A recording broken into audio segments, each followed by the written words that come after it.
kita kasih ayat itu. Hadis itu lagi kita syarahkan hadis itu sejam lagi. Saya apa lain hadis asal sampai awal yang mana tadi saya dibagikan di kuis. Kira-kira orang tadi itu dalam 2000 tadi penuh nggak? Penuh. Banyak belum kelihatan banyak orang tadi itu. Ar-Rahimun la yarhamuhumur Rahman tabaraka wa ta'ala. Orang yang pengasih dan yang penyayang itu akan dirahmati dan dikasih sayangi oleh Allah Jalla wa Ala. Farhamu man fil ardi yarhamkum man fis sama.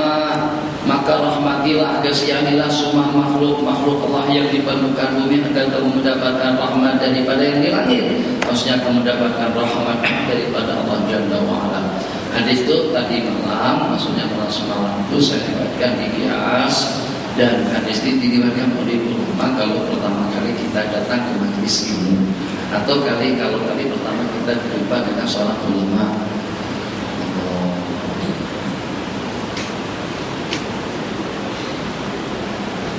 Beda. Anak saya supaya anak bermasa untuk menerima panggilan handphone. Jadi anak kemudian, sebab kalau mau bercakap nanti anda pasang tutup telinga supaya jelas clear hubungannya dengan dunia luar. Jadi musafir dengan handphone. Tadi musafir bil amaliyah supaya diri kita ini mendapatkan rahmat daripada Allah, maka muliakanlah rumah Allah. Muliakanlah tempat yang mulia di sisi Allah. Dan jangan ada selain Allah yang agung dan besar. Kalau pada kita menjadi tetamunya Allah.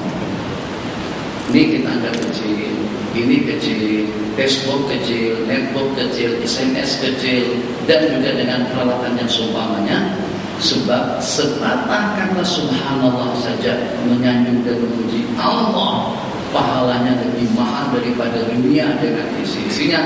Bukan setakat dengan handphone saja, supaya jangan sampai handphone itu sudah menjadi besar daripada kemuliaan dan kesucian. Kemuliaannya kesucian tempat atau yang kita sebut dengan rumah Allah. Jadi mungkin tak apalah seorang tadi, karena saya pertama kali datang kemari supaya senang untuk tidak mengaktifkan handphone, supaya senang dan mudah juga untuk meninggalkan handphone di dalam kereta atau di rumah atau pergi ke masjid tak bawa handphone, supaya mudah kita ikut berkorban dengan pemain bola sepak. Maji kegemaran Maji nonton apa dulu? Bola sepak kan, takraw kan, gusti kan, bola kan, tinju kan, atau senam aerobik atau renang berirama. Jadi pemain bola sepak saja tidak bawa handphone ke padang. Macam mana padang boleh lebih mulia daripada masjid? Padang, apakah ada sengaja kau beriktikaf di Bukit Jalil? Ada bang? Ada tak? Sengaja kau beriktikaf di Bukit Jalil karena Allah Ta'ala? Usati sunnata tahiyyata Bukit Jalil wa kafanillahi ta'ala. Fatablahal mu'minun alladzina fi sholatim khashi'un. Telah beruntung, sungguh beruntung orang-orang yang khusyuk dalam sembahyang mereka. Nanti kita kata menunggu sembahyang, selepas sembahyang berada di masjid untuk menunggu sembahyang, hukumnya kita sudah sama dalam sembahyang. Takkan terangkat handphone kalau pada saat kita sedang berada di rumah Allah. Ingat yang itu, supaya tidak terjemahkan kemuliaan rumah Allah Jalla wa Ala. Memang betul-betul kebesaran gabungan Allahu Akbar tidak lagi dilakukan oleh orang-orang politik. Memang sebati dalam tubuh kita yang agung dan yang besar itu adalah Allah. Tadi kenapa kau cemarkan rumah Allah? Kenapa pelakon saja, pemain saja, kesebelasan saja, pemain bola sepak tidak membawa handphone mereka ke padang, apalagi kalau sampai mengaktifkannya, apalagi kalau sampai dengan kipas, penyerang back dan sebagainya, ber-SMS-an atau juga dengan pemain. Jangan ditendang, jangan bang, karena macam itu bang, kami belum siap lagi, tunggu dulu, kipas kami maju ke depan, yuk kipas tunjuk belakang. Ada orang pengimpunan macam itu. Yang betul.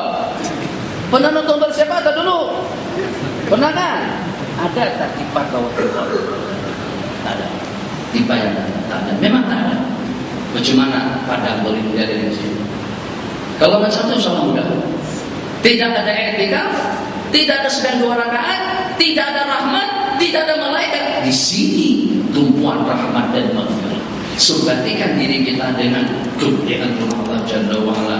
Ingin mulia dunia akhirat, mungkin mulia di dunia karena kita sudah menjadi seorang yang berhormat, Tan Sri, Datu, Maulana, Syekh, Kiai, Bapak, atau juga dengan julukan seumpamanya. Tapi seperti itu tak mulianya kita di sisi Allah? Belum tentu. Orang yang kita kagumi dan juga orang yang kita muliakan di dunia ternyata mulia di sisi Allah. Karena kita tidak tahu. Coba dengan kita saling menghormati. Tidak akan gampang Anda angkat handphone. Tadi kena di hadapan saya. Tapi kalau di depan Bapak Perdana Menteri tidak berani. Berarti Anda sudah pandang sinis dengan jemaah ini semuanya.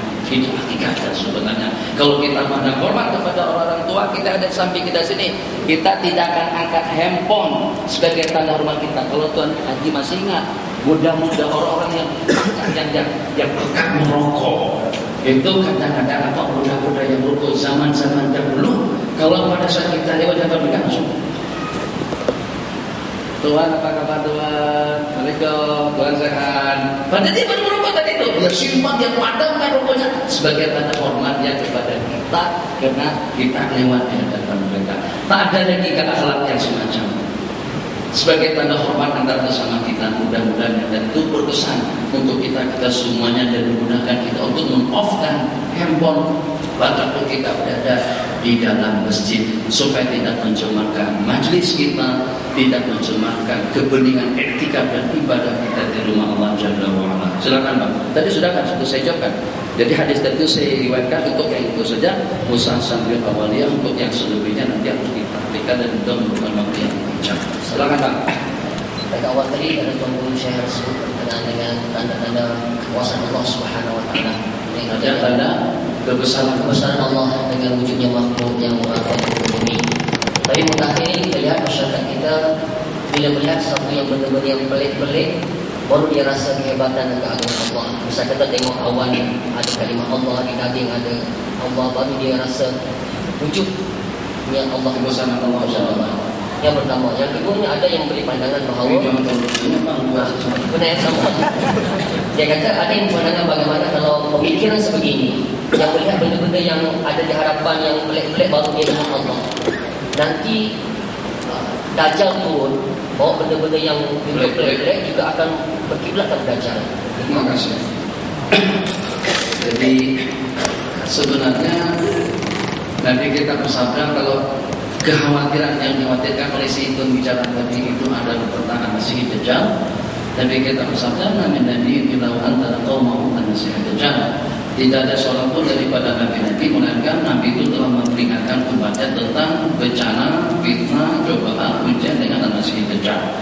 Jadi tidak akan mungkin orang yang beriman itu terperangkap dengan Masih Dajjal sebab bertulisan di sini kafir.